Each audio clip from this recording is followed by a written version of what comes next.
Hello there, world of tankers. Welcome to the channel. I'm your host, Droodles Blitz, and in today's video, I'll be playing in the Tier 10 French Tech Tree Heavy, the AMX-50B. This is actually an incredibly powerful tank. It sacrifices all of its armor for mobility, accuracy, and damage per minute. And when you add all those three values together, ooh, is this thing quite the capable vehicle. Today, I'm going to be showcasing how you can turn the AMX-50B into an absolute beast. Today, I finished my 3 mark with 75% win rate, 20 games played, and 4,400 average damage. I had multiple incredibly high damage games, and today, I'm going to be showcasing you those battles and the overall playstyle of the 50B. So, if you enjoy content like this and you learn something new, make sure to smash that subscribe button down below.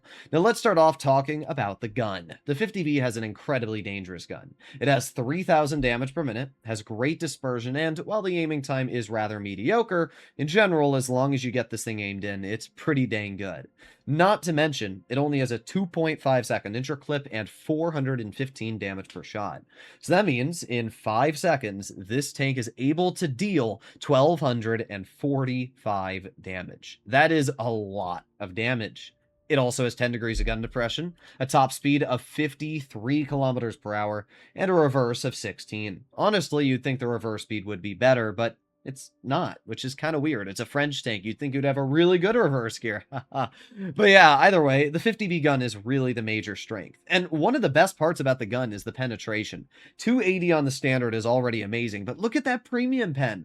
357 APCR. That is ridiculously high levels of APCR premium. It's enough that you're going to butter through almost all armor you're aiming at. So here we are. We got 4 games saved and starred, and let's see what we can do in these battles. Now, the best way to describe the playstyle of the 50B is you're going to sacrifice your hit points for damage. That's really as simple as it gets. So most of these games I'm going to play, I'll see vehicles that I know will try and shoot me, and most of the time they're going to pen you.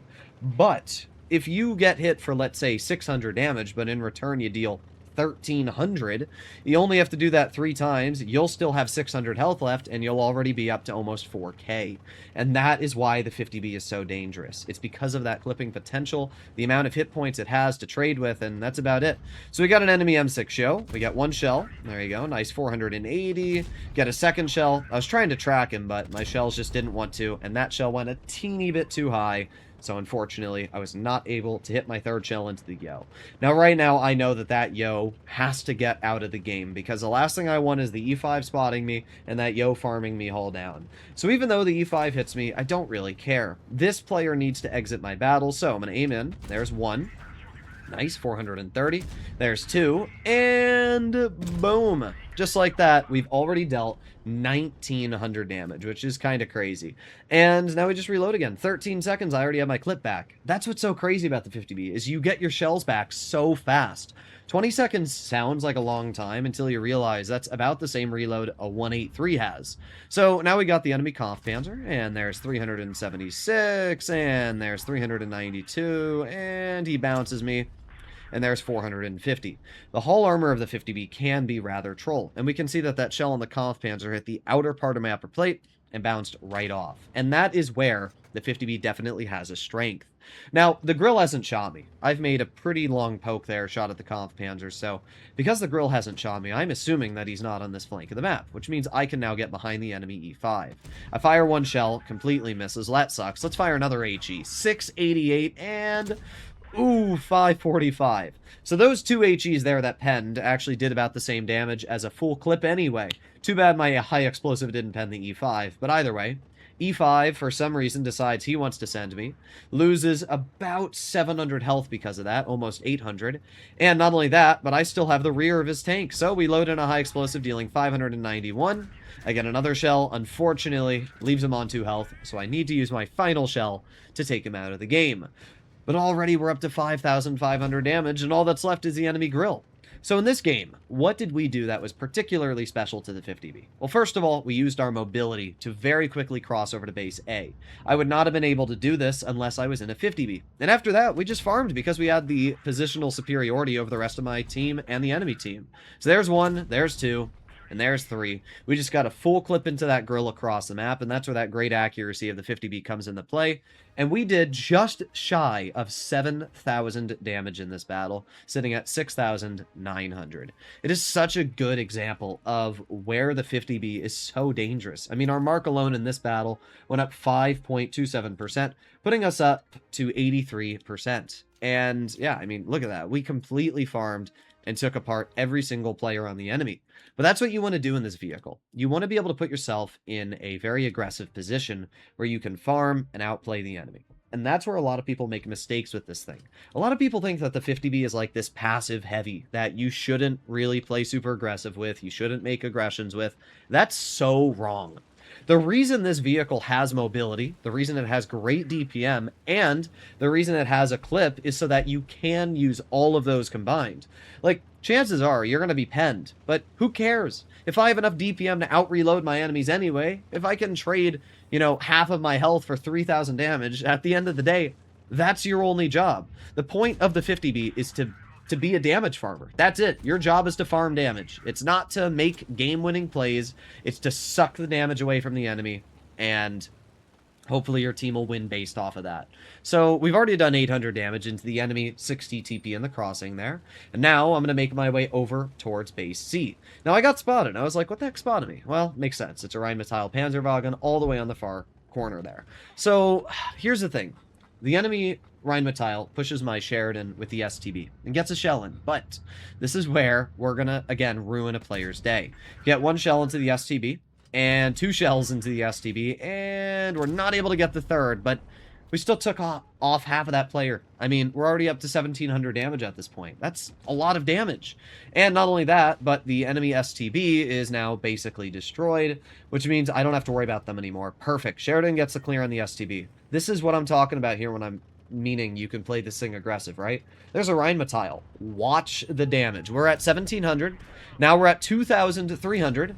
Now we are at 2,800, and now we're at 3,300. So just like that, I'm at 3,300 damage. The Rheinmetall misses me, and for some reason bro doesn't realize I shot all my shells, even though I shot him all 3 times, and he's not a horrible player, but now that my 4005 is behind me, the Rheinmetall can no longer poke, and they're screwed. That's it. We've already dealt 3,300, though. I mean, I took 1,600 health off that Rheinmetall. Then we have the 2 and 5B over here. I get 1 shell into the 2 and 5B, and that's already 3,700 damage. And now I'm going to try and push wide and get some more damage in. He's not looking at me, so there's 1 for 425, backing up.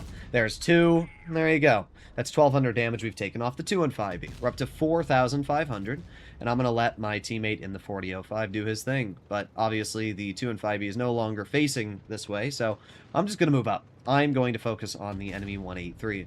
I was really hoping that my Sheridan wasn't going to pen this guy and I could farm him out for full health, but it's fine. We get 1 shell into the 183, 2 shells, and I'm going to immediately start reloading my clip because all that's left is a T110E4. But we're already up to 5,200 damage. I mean, again, it's so easy to rip out damage in this thing.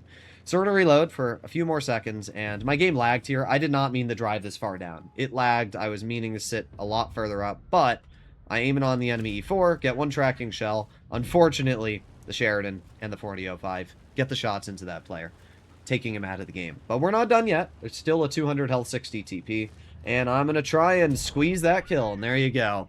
5,800 damage. 1,500 assisted, and that clip on the enemy Rheinmetall was just crazy. It really was. And again, you can see I'm not playing this thing passive. I'm not, you know, sitting there watching my teammates get farmed and then bleeding out the enemy HP. No, I am playing aggressive. I am making sure that I'm taking hits for the team. You're still a heavy tank, right? You still have 2,400 hit points to play with. If you're going to pretend like your health is the most important thing, and you're not ever going to trade shots, then this isn't the tank for you. I would definitely recommend to go with a vehicle that can play hull down, like a Kron, or, you know, a frontline heavy like a 116 F3. But this tank legitimately does really well when you trade your hit points. So this battle, I'm going to make my way up the Castilla medium hill. My whole team's going to medium flank, which is already a massive W. And not only that, but so is the enemy team. And that's also a big W because I hate when tank destroyers sit on the other side of the map, and if I get spotted, I get nuked. So this is a pretty good situation for us so far. 55A is spotted. And that 55A is a decent player, so I had a feeling that they would be a bit of a nuisance, and you'll see that a little bit later in the game. We've got the enemy 92E1, and they back up. Boom, there you go. Perfect shell into the 92. Boom, another perfect shell into the 92, and I'll take one more shot. We don't hit the third one, but either way, we took off about maybe 850, 900 health off that player. Yeah, there you go. 92E1 is not that healthy anymore. And now we're going to back up and reload. Now we can see the 55As right there. They just destroyed the fence. So I'm going to reload, and there you go. We got the 55A. And I knew that this 55A had support. I was really hoping I could shoot them, but I got tracked, which was really annoying. But I know that this 55A has support. And the last thing I want to do is send this 55A and then get rushed or, you know, whatever it is. So I get a nice shell into the enemy waffle. And what I did here is I pretended that I was out of shells. I kind of like moved out of the way of the 55A, pretending I didn't have shots. Little does bro know that not only do I have one shell, but I have two shells. I slam both into his vehicle. And now my 30 becomes over to help. And that 55A screwed his game. He overaggressed, he tried to take me out, or at least bleed me a bit, and he made a big mistake. Sometimes reloading your clip is the smart move, sometimes it isn't. And when it comes to skilled players, you can legitimately fake out skilled players by pretending like, ooh, I don't want to bleed health, let me pretend I'm repositioning, and they'll think, oh, he's on reload because they're skilled. Nope, not the case there. BZ75 completely misses, and I just took half of that player's health off. This is why autoloaders are OP. I said it on my stream at the end of the stream as well. The reason autoloaders are so OP is because I could literally take half of that BZ75 off, and even if he hit me, I still win that by double. It's so stupid what you can do in autoloaders and get away with. So we're going to do the same thing again. We're going to aim it on the BZ75. There's 404. We're going to aim it again. There's 430. And sure, he hit me for 708. But I still hit him back for 800. So I still won that trade. And not only that, but the BZ high rolled. My shells just average rolled. Like, this is why autoloaders are so unfair. I have the same reload as that BZ75, yet I have more mobility, flat more DPM, I have so many more advantages. And I mean, sure, I sacrifice in the armor department, but there's plenty of heavies that don't, like the Kron, the 57 heavy, so yeah. Now you can see this waffle kept spamming for me to push. And I don't care who you are. I don't care how good you are at the game. I'm not taking directions when it's my game that I'm playing, and I've already done so much for the team. But now that the 60 TP is shot, I know that I'm generally not going to be a one-shot to the 268. I mean, sure, it's possible the 268 would high roll the Yachi and kill me, but it's a risk I was willing to take. We did 5,021 damage, and we completely dominated once again. Pretty good game for the 50B. Every game has been a good game in the 50B. I mean, we're already up to 93.65% on our mark now. 5,400 damage, top on the team. I mean, the capabilities of the 50B are just so wild. And now we arrive to the final game, the battle that I actually 3-marked my 50B with. And not only did I 3-mark it, but it's the highest damage game out of all the battles I've played in the 50B today. So let's see what we can do. Up against us, we have a 57 Heavy, a BZ75, and a WZ111 5A. We also have some pretty nasty tank destroyers. Minnow, Hori, 268, all very, very dangerous vehicles. And what we're going to do is we're going to make our way over towards the far, far corner to begin with. And the reason we're going to do this is because you can spot players and potentially get some early game crossing shots. Well, unfortunately, I wasn't ready for that 57 Heavy, and he was able to get there just about as fast as me, so unfortunately I wasn't able to hit that. And then the 121B was also able to shoot me without being detected, so I decided, yeah, kind of sitting in the spot right now. It's not really benefiting me too much, but I'm going to make a bit of an aggressive play here because it doesn't look like that 121B's poking anymore. And I'm going to see, do I get spotted? No. Okay, I'm not spotted. All right. Well, you know what? I'm going to move up a bit. I'm going to move up. I'm going to take my risks, and let's see. We got the 268. Fire. Okay. Remember I said the gun on the 50B can be a bit troll? That's what I mean there. Like, that shot shouldn't have missed. That was a pretty well-aimed shot, and yeah, I don't know. The 50B can be troll sometimes, but we still did 800 damage, and we didn't bleed anything for it, so that's still a W. And not only that, but we tracked the 57 Heavy, which allowed our team to get him cleared, so that's pretty good. Now we're going to move over this way. We know that the 268's in the crossing, but I generally am not too worried about him hitting me. So let's move up. Let's see. We got the Hori. All right. I'm going to aim it on the Hori. It's a tall vehicle, and I'm a tall tank, which means I'm tall enough to see that Hori. So there's one. There's two. I'm going to go for the upper part, and it completely misses, but oh well. That's why the Hori has such stupid armor, because you can wiggle like that.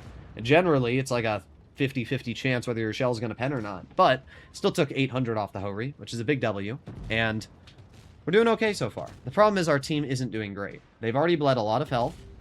And I'm just worried that we're going to be in a bad situation here. But I need to take this Hori out. I don't know why they're making this play, but they threw their game away. Now, what's funny here is I actually thought that the 1-2-1B was still alive. So I was sitting here and thinking, oh, the 1-2-1B is going to poke. Well, I didn't realize he actually died. But that's fine. We got the 268. Who missed me? I guess that evens out the RNG that I had before, because my shell missed the 268. So I guess it's even. But we're up to 2,700 damage. And there's really not that much left in the game. So you'd probably wonder how I managed to deal so much. Well, this is where the 50B starts to take an element of its own. First of all, we have a BZ75. And this BZ, well, he's on reload and he's not looking at me. 1, 2, and 3. There you go. Half of a BZ75 gone for the second time now. And again, that's just so crazy. We just went from like 2,700 damage to 3,900. Just like that. And in 8 seconds, we already got our shells back. So let's reload. Let's see what we can do here. We got 3 pretty healthy vehicles. The Minnow, the 5A, and the BZ75. That Minnow is a big threat, and I don't have any shells, but I'm going to go for the hatch. There you go. 378. Let's go for that hatch again. There you go. 438. And dang. Third shell didn't hit, but it's fine. Minnow's now 1 clip, so I don't have to worry too much about that player. And while the BZ75 is pushing me, again, the BZ75 has the same reload as me. So him making this play, that's a terrible move, my guy, because now you're screwed. Now I can just push you, and your game's over. Like, why would you do that? Well, there you go. 1 shell into the enemy BZ75, 2 shells, and I'm going to immediately start reloading. Now, in retrospect, I probably shouldn't. I should have shot that 5A once and then reloaded, but I think by the time I would have caught that 5A, it would have been a wash, so we'll see. Right now, we got the Minnow and the 5A. I'm already up to 5,500 damage, and that Minnow is the big threat. The 5A, it's a single shot, and I know that I'm a skilled enough player that I can quite reliably take this player out of the game. There's 1, there's 2, 519 max roll, there's 3. I don't think he enjoyed that very much. That clip just brought us up to 6,820 damage, and now we have the Minnow and the 5A left. Now, I know that the Minnow's trying to rush me. The last thing I want is that Minnow to be able to rush me, because I have 1,000 health. That means I'm a potential 2-shot. So I'm going to chill here. I'm going to be careful. Our bat chat does this thing. Now watch this. I shoot at the enemy BZ. It hits I shoot the Minnow and it hits the gun of the BZ. As I said, like, for some reason, the 50B is just really troll. I'm not really sure why, but it is. It wouldn't have mattered. I probably would have been able to kill the Minnow, but it's definitely a troll tank sometimes. Either way. 7,200 damage. Not only that, but we aced it and completely decimated the entire enemy team. Again, you can see how I play this thing pretty aggressive. It's not like I'm passive. Like, I am rushing people. I'm using that mobility. I'm using that clipping potential to rip apart the enemy. And that is what you can do with the 50B. So I have to say, I was surprised with how well the 50B3 marking session went. I really didn't think it was going to go this smoothly, because this is a vehicle that if you do get caught out in the open, you can very quickly get destroyed. But honestly, there was only 1 game I played where I did under 2,000 damage, and it was this game on Black Goldville. And the only reason I did under 2,000 damage was because this concept and this Rhino platooning went out of their way to try and tunnel me. So I specifically sat behind cover, and my whole team farmed while they focused me, and they didn't do any damage. So sometimes you have to sacrifice your damage for the greater good of the team. And I'm willing to do that if it gives me a victory. Either way, I can't complain. Hopefully you enjoyed the video. I'll see you all in the next one. Bye-bye.